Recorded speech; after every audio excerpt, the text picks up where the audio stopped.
நண்பர்கள் அனைவருக்கும் வணக்கம். நீங்கள் யூடியூப்பில் வீடியோ பார்த்துட்ருக்கீங்க அப்படின்னு வச்சுங்களேன். நீங்கள் ஒரு வீடியோ தேடிட்டு இருப்பீங்க.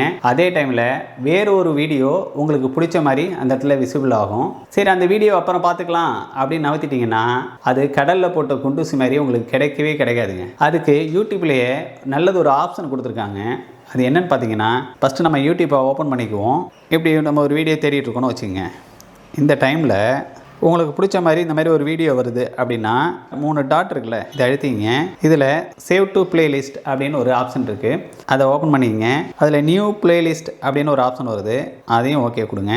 ஓகே கொடுத்து அதில் ஒரு உதாரணத்துக்கு மை வீடியோ அப்படின்னு சொல்லி நான் டைப் பண்ணிக்கிறேன். உங்களுக்கு பிடிச்ச நாம நீங்கள் கொடுத்துங்க. அது பண்ணி கிரியேட் பண்ணிடுறேன். இப்போ என்ன ஆகும்னா, நம்ம வந்து சேவ் பண்ண அந்த வீடியோ வந்து அந்த லிஸ்ட்டில் வந்து சேவ் ஆகிட்டுங்க. அதை திருப்பி நீங்கள் பார்க்கணும் அப்படின்னா கீழே உள்ள லைப்ரரி போய்க்குங்க. அதில் கீழே வந்து பிளேலிஸ்ட் பண்ணீங்கன்னா அதுக்குள்ள சேவ் டு பிளேலிஸ்ட்னு கொடுத்தீங்கல்ல, அந்த வீடியோ அந்த இடத்துல இருக்கும். உங்களுக்கு மறுபடியும் எப்போ டைம் கிடைக்குதோ அந்த வீடியோ நீங்கள் பார்த்து என்ஜாய் பண்ணலாம்.